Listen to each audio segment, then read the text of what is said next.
Air ambulance जो हमारे पीछे देख रहे होंगे वो ग्रामीण इलाका से बहुत नीचे से उड़ता हुआ आ रहा था। तो बहुत सारे लोग को लगा कि कहीं यहीं नहीं गिर जाए। खूब तेज आवाज था, इतना आवाज तेज था कि लगता था कि गिर जाएगा हम लोग के बगले के सामने, बगले पर घरे में। बचा तो कोई नहीं था, लाइव तो कोई था नहीं उसमें, लेकिन थे सब जो डेड थे तो उनको निकाला गया, रिट्रीव किया गया बॉडीज को उसमें से। तो क्योंकि मेटालिक बॉडी होती है तो उसमें फंसे हुए थे, पूरी बॉडी जो है उसमें इंटेंगल हो गए थे अंदर की तरफ।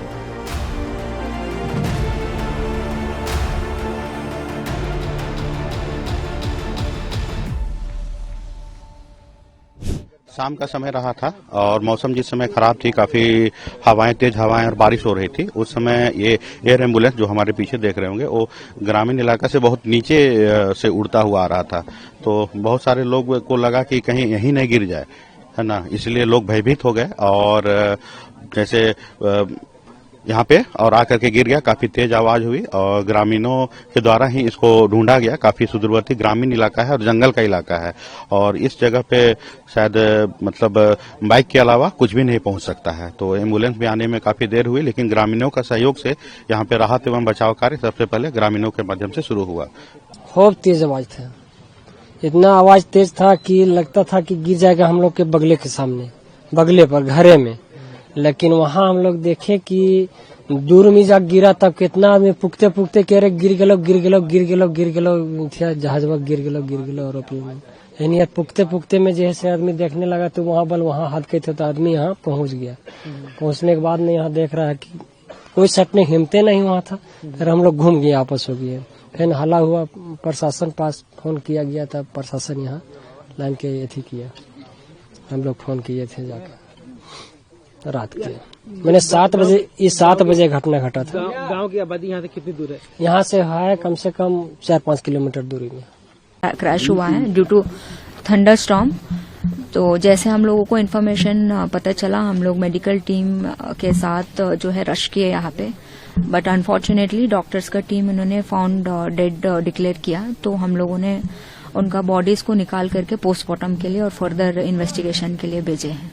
टोटल नंबर अपडेट अगर आप बता सकें? टोटल 7 लोग हैं। इसमें क्रू मेंबर भी हैं? टोटल 2 क्रू मेंबर्स हैं और बाकी 5 लोग जो है पेशेंट्स और पेशेंट के परिवार के लोग हैं। कहाँ के ये लोग थे, कुछ आइडेंटिफाई हो पाए? बाकी डिटेल्स जो है वो हम लोग खोजने के लिए जो है व्यवस्था कर रहे हैं। डेब्री हटाने का क्या प्रोसेस है? इसमें जो है कल सिविल एविएशन मिनिस्ट्री से जो है टीम आ रहे हैं, वो लोग इसका ब्लैक बॉक्स जो है आइडेंटिफाई करके इसका एक्सीडेंट का कारण वगैरह वो लोग ढूंढेंगे। जी, हमें जो इन्फॉर्मेशन मिला था कि कोई प्लेन क्रैश हुआ है, तो हमने सोचा एयर एम्बुलेंस, छोटा हेलीकॉप्टर जैसा कुछ होगा। तो जब हम लोग यहाँ आए, देखे हैं तो ये एरिया काफी इंटीरियर में है। आप देखो, कच्चा ट्रैक भी यहाँ से 2 किलोमीटर तक तो कोई रोड ही नहीं है। उसके पीछे जो शुरू होता है तो वो पूरा कच्चा ट्रैक है, कोई 5 किलोमीटर का पैच। फिर देन उसके बाद फिर सिमरिया से 15 किलोमीटर के आसपास सिमरिया है।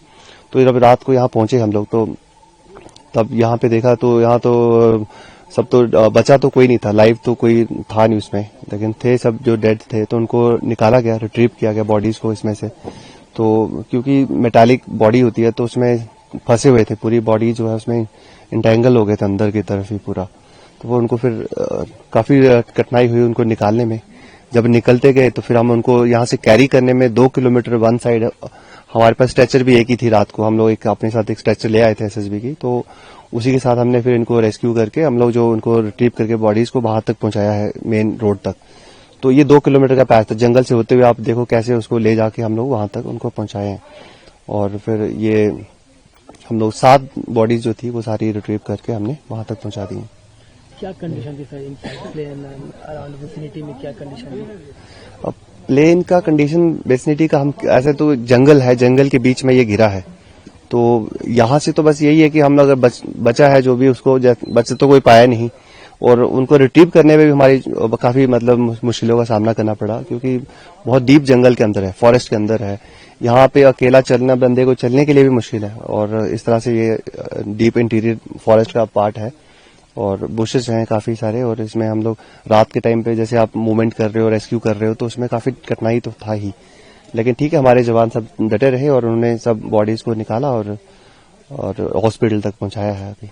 क्रैश के बाद जो पहुंचने का गोल्डन आवर होता है वो तो ऑलरेडी लेफ्ट हो गया होगा क्योंकि काफी इंटीरियर में है। हाँ, काफी इंटीरियर में है। दो घंटे तक तो मुझे लगता है कोई जो भी पहुंचने में भी टाइम लगा होगा, जो भी आया होगा फर्स्ट रिस्पॉन्डर भी, तो काफी टाइम लगा होगा। लोगों को लोकेट करने में भी टाइम लगा होगा। जंगल के बीच में ये क्रैश हुआ है तो एयरप्लेन को ढूंढने में भी टाइम लगा होगा।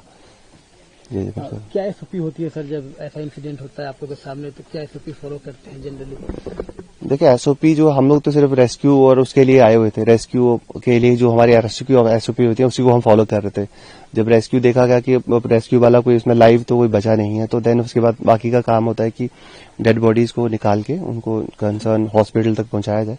तो वो हमने उसको फॉलो किया, वही हमने किया है रात को। सर संजय कुमार जो है ना पेशेंट, ये आपका 16 तारीख को हमारे यहाँ आए हुए थे, ठीक है। ये फ्लेम बर्न था 63%, ठीक ना। और ये आज हमारे यहाँ से वो 5:38 में डिस्चार्ज करा के वो एयर एम्बुलेंस से दिल्ली ले जा रहे थे। तो मतलब यहाँ मतलब उनके परिजन ने क्या बोला था?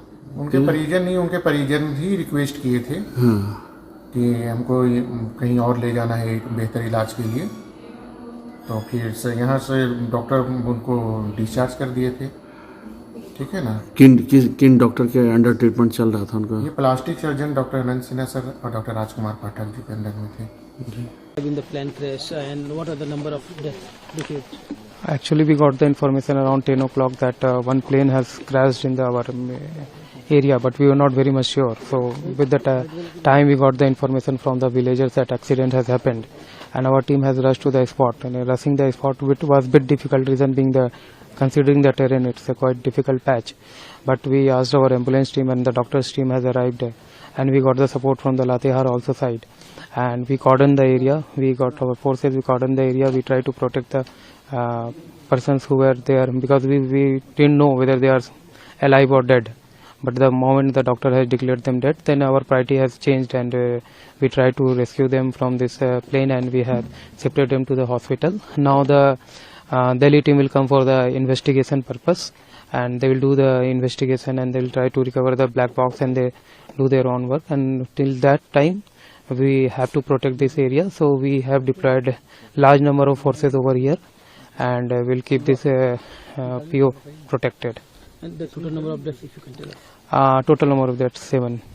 And what are the post-incident SOPs that you are following? The post-incident SOP, the most important thing that this area should not be disturbed for the investigation purpose, and for that reason we have deployed the forces over here. The magistrate has been deployed, and the officers are already here. So we are waiting for the Delhi team. Once they will come, we'll cooperate them in the investigation. Was the rescue a bit difficult because of the terrain and the jungle area? Obviously, rescue was difficult because coming here was not easy. Vakil it's not accessible road, so Vakil is like 2 and 3 kilometers away from this place. So getting the things was a bit difficult, but we managed.